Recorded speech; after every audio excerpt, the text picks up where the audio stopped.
Greetings of the day everyone. तो आज हम पढ़ेंगे मेनिंजाइटिस, जो कि एक बहुत ही इम्पॉर्टेंट टॉपिक है और वो पीडियाट्रिक्स में आता है। यहाँ पे मेनिंजाइटिस का क्या मतलब है।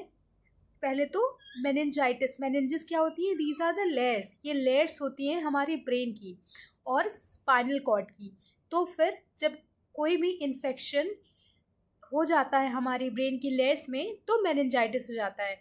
अब जब इन्फेक्शन हो जाता है तो उसकी वजह से इन्फ्लेमेशन भी हो जाता है, जिसकी वजह से क्या होता है कि ये एक बीमारी होती है और ये बहुत सारी कॉम्प्लिकेशन लीड करती है।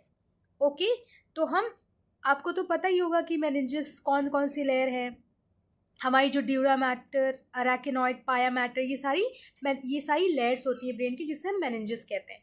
ठीक है, तो अब हम इसके आगे देखेंगे।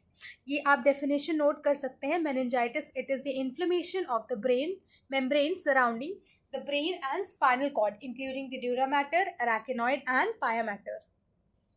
अब हम देखेंगे कि incidence. Okay, meningitis can occur at all ages but it is commonest in infancy. So एक इन्फेंसी एक स्टेज होता है, एक पीरियड होता है न्यूबॉर्न के बाद में। ये कब से कब तक होता है? ये 1 मंथ से 1 ईयर तक की होता है।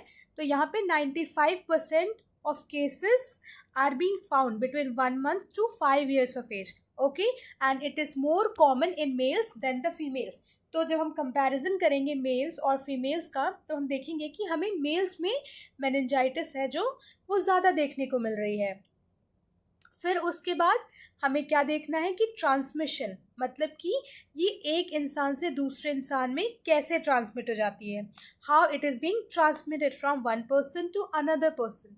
Okay, so here the bacteria, यहाँ पे एक बैक्टीरिया है जो ट्रांसफर होता है from one person to another person through the droplets of respiratory और थ्रोट सेक्रेशंस। मतलब कि जो आपके रेस्पिरेटरी ट्रैक्ट में जो ड्रॉपलेट्स होती हैं और आपके थ्रोट से जो सेक्रेशंस निकलते हैं, जब आप कफ करते हैं या फिर कांटेक्ट में आते हैं, स्नीज करते हैं, तो वो ड्रॉपलेट्स जो है एयर में आती हैं।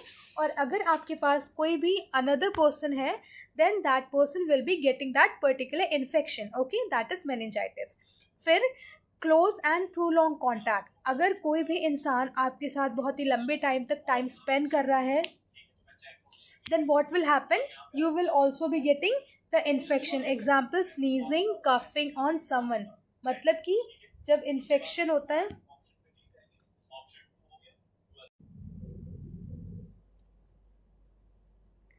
तो फिर यहाँ पे अगर कोई पर्सन स्नीज करता है, कफ करता है on someone living in close contact और क्वार्टर्स और डॉर्मिट्रीज, ओके, मतलब कि बहुत ही कंजेस्टेड एरिया में कोई रहता है, बहुत सारे लोग साथ में रहते हैं, तो ये इन्फेक्शन जो है it can easily transfer from one person to another person, sharing, eating or drinking utensils etc. So अगर वो खाना शेयर कर रहा है, एक ही बॉटल में पानी पी ले रहे हैं, सेम जो यूटेंसिल्स उनको अगर आप शेयर कर रहे हैं, then also the child can get the infection. Means from one child's plate or from one person's plate the child is eating anything or drinking from the same bottle, then what will happen? तो क्या होगा कि वो infection उसको transmit हो जाएगा।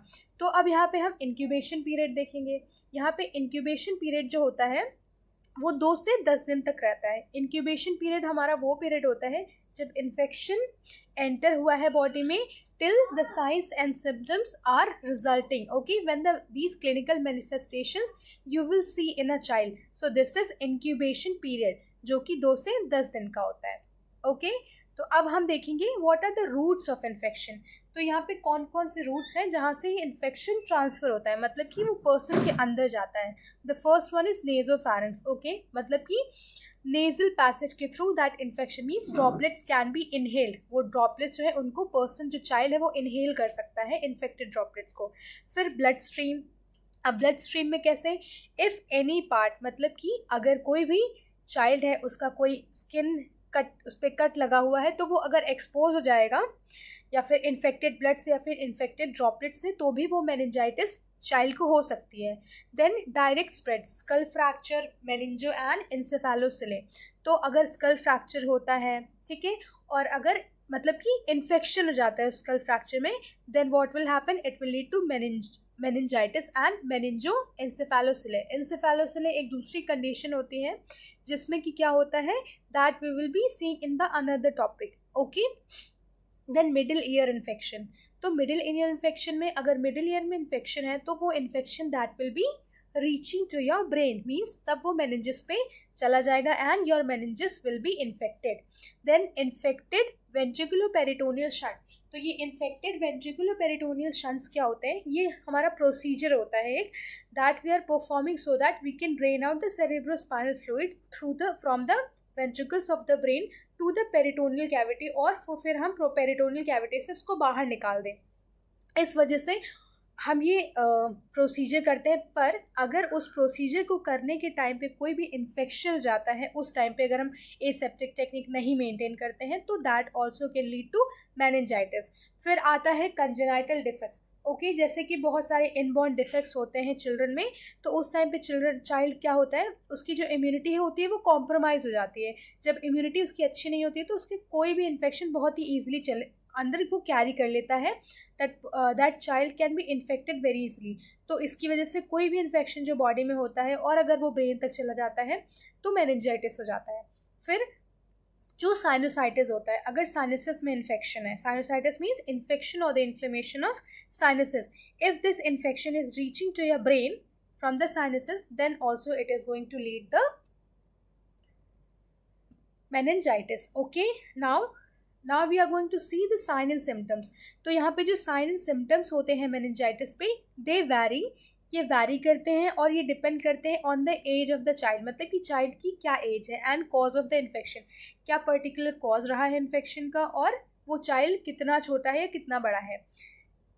सो there are some common symptoms and these symptoms are like flu like symptoms. As in the flu you are seeing the symptom, the same symptoms will be resulting in the meningitis also. Okay, so like the first one is fever. Definitely अगर infection है तो fever तो आता ही आता है. फिर lethargic है, altered consciousness हो जाता है, इरिटेबिलिटी हो जाती है, हेडेक हो जाता है, फोटोफोबिया हो जाती है, stiff neck, Brudzinski sign, Kernig sign, skin rashes और सीजर्स हो जाते हैं. नकल रिजिडिटी जो है, stiff neck, Brudzinski sign and Kernig, ये तुम्हारे कुछ ऐसे साइन सिम्टम्स होते हैं जिनसे यू कैन ईजिली आइडेंटिफाई कि ये मेनिंजाइटिस की कंडीशन है. तो सीजर्स डेफिनेटली, क्योंकि आपका ब्रेन अफेक्टेड है तो सीजर्स इसकी वजह से हो जाते हैं. ठीक है. और ऑल्टर्ड कॉन्शियसनेस, क्योंकि आपके ब्रेन में जब कोई प्रॉब्लम होगी तो आपका जो कॉन्शियस लेवल है वो भी, उसमें भी प्रॉब्लम्स आएंगी, उसमें भी चेंजेस आएंगे. और हेडेक जो है वो बहुत कॉमन होता है इसमें. फोटोफोबिया मतलब कि when you will be going to the sunlight you will be having problem. Okay, तो फोटोफोबिया यहाँ पे क्या होगा कि सन में जाना अलाउड नहीं होता है. स्टिफ नेक, आपकी नेक बहुत ही स्टिफ हो जाएगी, it will not be move. Okay, बहुत ही रिजिडिटी हो जाएगी. ब्रुजेंस्की साइन, कर्निक साइन, ये तुम्हारे मेनिंजाइटिस में होते हैं.